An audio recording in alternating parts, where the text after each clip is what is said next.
Prezados alunos, aqui é o professor Marcelo Caramuru. Vamos começar a nossa 12ª aula.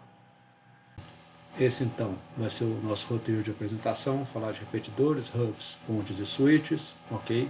Rede sem fio e seus agrupamentos, agregação de enlaces, árvores geradoras e redes virtuais. Nós vamos então finalizar o capítulo 5 do livro Arquitetura de Redes de Computadores, páginas 126 até 146. Os repetidores e hubs atuam somente na camada física, recebem um sinal atenuado e o regeneram, atuam ampliando a cobertura da rede. O padrão Ethernet utiliza sinalização digital, o que torna o problema de atenuação bastante significativo, pois reduz o tamanho máximo dos segmentos que conectam as estações. E, por fim, permite ultrapassar os limites de distância impostos pelo meio de transmissão. O funcionamento do repetidor é muito simples. O que chega de um lado atenuado, ele corrige o tamanho da amplitude do sinal e encaminha para o outro lado, ok? Ele tem tipicamente duas portas, então o que chega de um lado atenuado, ele corrige para o outro, corrigido no tamanho da amplitude. Com isso, vai permitir estender a topologia em barra, mas com o porém de aumentar o domínio de colisão e de broadcast. Então aqui nós temos uma figura representando três segmentos, ok? Sendo conectados por dois repetidores. Okay? Um repetidor conecta o segmento A com o segmento B e o outro repetidor conecta o segmento B ao segmento C. Então, se a estação X tentar transmitir ao mesmo tempo que a estação Z, reparem que estão em segmentos diferentes, X está no segmento A e Z está no segmento C, ainda assim ocorrerá uma colisão, porque o sinal que chega do segmento A para o segmento é repetido para o segmento B, ok, que vai também ser repetido para o segmento C. Da mesma forma, o que é colocado no segmento C vai chegar no segmento A e, consequentemente, na estação X. Então, o domínio de colisão aumenta muito utilizando repetidores ou hubs. O hub é considerado um repetidor de múltiplas portas, onde o sinal chega atenuado a uma das portas, é regenerado e enviado a todas as demais portas. Fisicamente, o hub é considerado ponto a ponto, ok? Fisicamente, então, a topologia é estrela, mas logicamente a topologia é barra. Aqui, então, nós temos uma figura ilustrando o comportamento do hub, ok? Então, fisicamente, ele atua como se fosse uma estrela, onde várias estações conectam a cada uma de suas portas, mas, logicamente, é como se fosse uma grande barra conectando as estações. Então, se no caso de X quiser comunicar com qualquer uma das outras estações e Y tentar também se comunicar ao mesmo tempo, vai ocorrer uma colisão, ok? O domínio de colisão é todo o hub. Com a utilização de hubs, é possível reduzir os problemas de disponibilidade, escalabilidade e manutenção apresentadas pela topologia barra nos padrões 10 base 5 e 10 base 2. Lembrando que as topologias barra 10 base 5 e 10 base 2 trabalhavam com conectores vampiros, ok? E indicadores de início e de fim da barra. Então era super difícil aumentar o número de dispositivos da rede, ou era trabalhoso. Com a utilização de hubs, isso ficou muito mais fácil. O protocolo de acesso ao meio dos hubs é o CSMA com detecção de colisão, ok? E os hubs eles ampliam o domínio de colisão e de broadcast das estações. É possível conectar vários hubs, formando uma topologia em árvore, ok?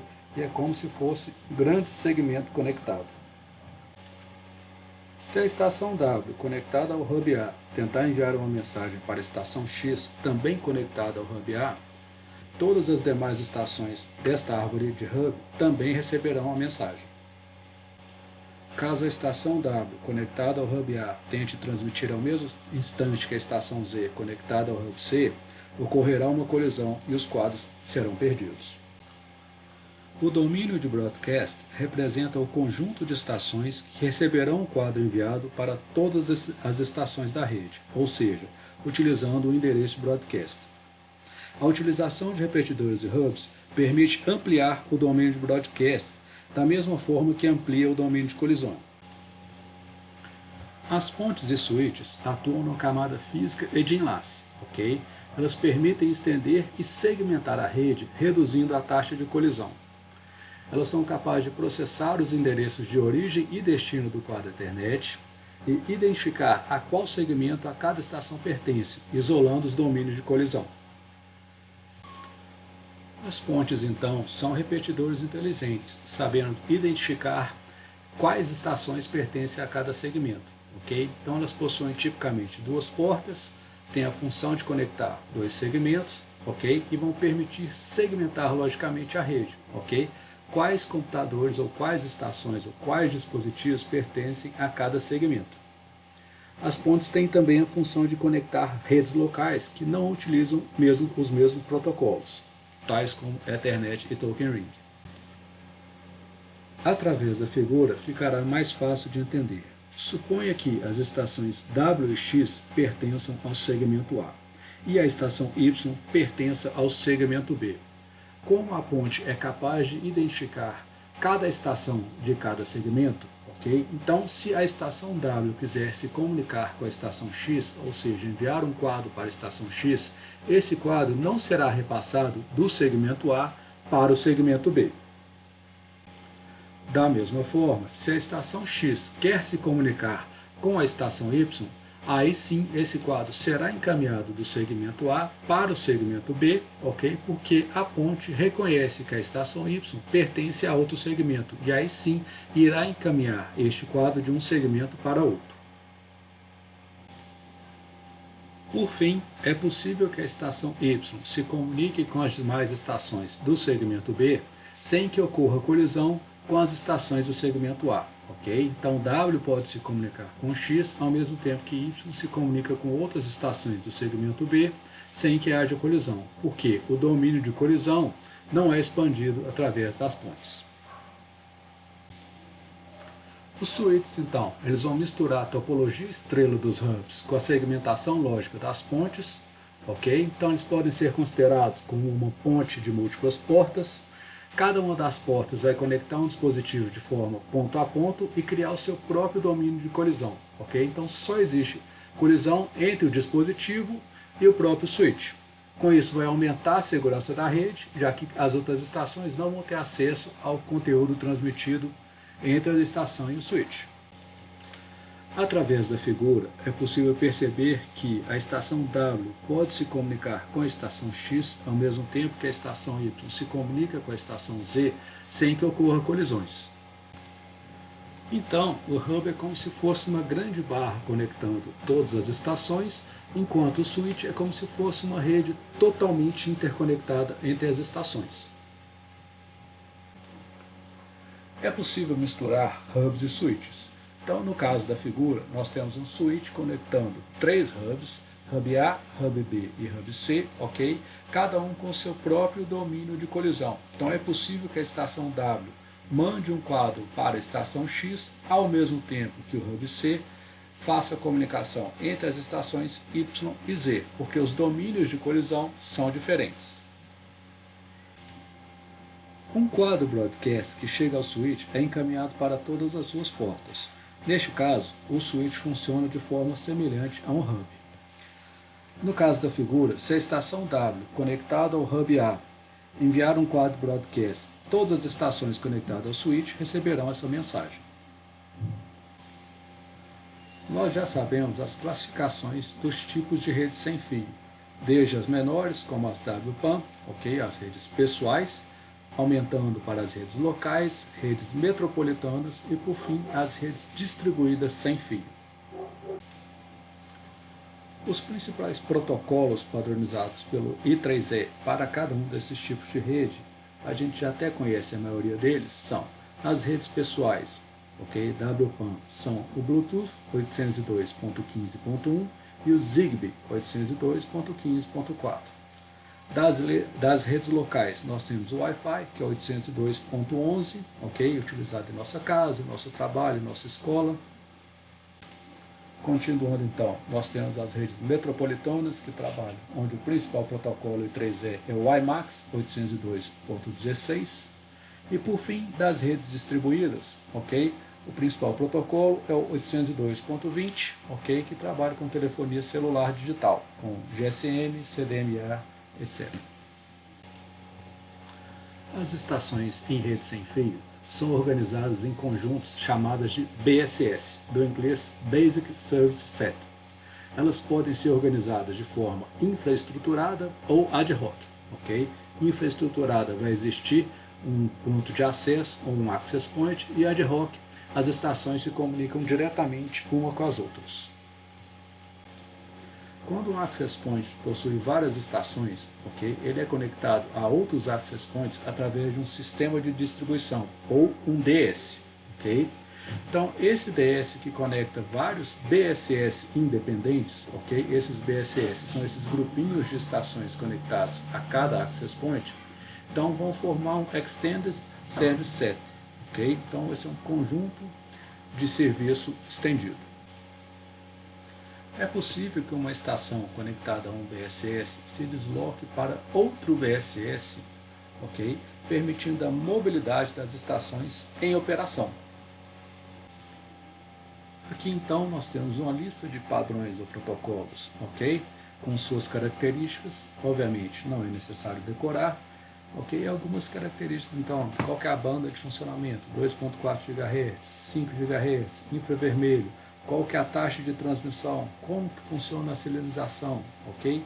Isso aqui só a caráter de curiosidade. A agregação de enlaces é uma técnica muito utilizada em redes locais para aumentar o desempenho e melhorar a disponibilidade de certas conexões.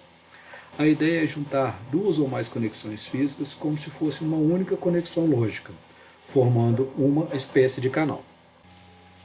A ideia aqui é muito simples. Se uma conexão é bom, duas conexões é melhor, três conexões é melhor ainda, e por aí vai. Por quê?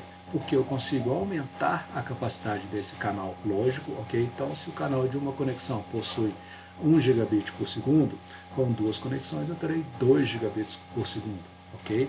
Então, com três conexões eu terei 3 gigabits por segundo, e por aí vai.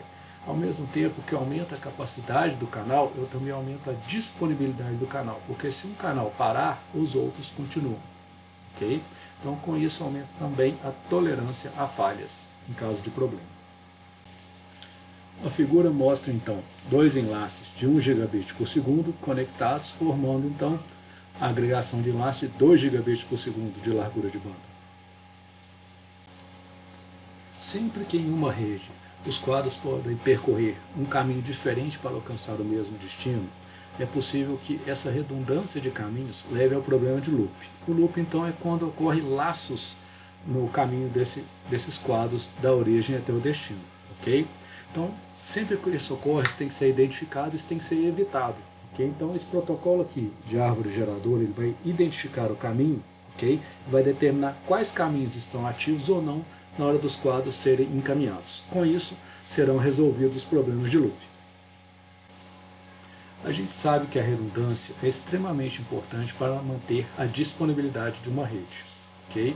Então, se um caminho entre dois nós qualquer fica interrompido, okay, é interessante que existam outros caminhos para que os quadros possam percorrer e não prejudique o funcionamento da rede. Aqui então, na figura esquerda, nós temos um exemplo de rede com caminhos redundantes. Okay?